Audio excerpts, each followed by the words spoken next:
സംസ്ഥാനത്തിന്റെ പേര് കേരള എന്നതിനു പകരം കേരളം എന്നാക്കുന്നതിനുള്ള ബില്ല് ഇന്ന് പാർലമെന്റിൽ കേന്ദ്ര ആഭ്യന്തരമന്ത്രി അമിത്ഷാ അവതരിപ്പിക്കും.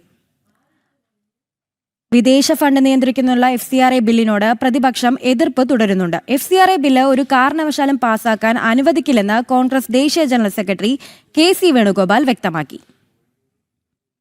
തിങ്കളാഴ്ച ലിസ്റ്റ് ചെയ്ത 4 ബില്ലുകളിൽ 2 അമിത്ഷായുടെ പേരിലാണ്.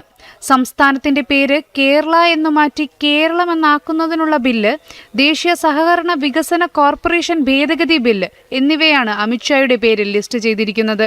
വർഷകാല സമ്മേളനം അവസാനിക്കാൻ 4 ദിവസം മാത്രം അവശേഷിക്കെ സഭാ സമ്മേളനം നിരന്തരം തടസ്സപ്പെടുത്തുന്ന പ്രതിപക്ഷത്തെ തുറന്നു കാട്ടാനാണ് ഭരണപക്ഷ ശ്രമം. FCRA ബിൽ തിങ്കളാഴ്ചത്തേക്ക് ലിസ്റ്റ് ചെയ്തിട്ടില്ലെങ്കിലും MP മാർക്ക് കോൺഗ്രസ് വിപ്പ് നൽകിയിട്ടുണ്ട്. രജിസ്റ്റർ ചെയ്ത സംഘടനകളുടെ സ്വത്ത് ഏറ്റെടുക്കാനുള്ള നീക്കം അംഗീകരിക്കില്ലെന്ന് AICC general secretary KC Venugopal വ്യക്തമാക്കി. ക്രൈസ്തവ സഭയുടെ FCRA നിയമ ഭേദഗതിക്കെതിരെ കടുത്ത എതിർപ്പാണ് ഉയർത്തുന്നത്. അതേസമയം വിദേശ സംഭാവനകളിലടക്കം സുതാര്യത കൊണ്ടുവരാൻ ശ്രമിക്കുന്നതിൽ എന്താണ് തെറ്റെന്ന ചോദ്യമാണ് BJPയുടേത്. ട്രിബ്യൂണൽ പരിഷ്കരണ ബില്ലും പാർലമെന്റിൽ അവതരിപ്പിക്കും. ജനം, ഡൽഹി.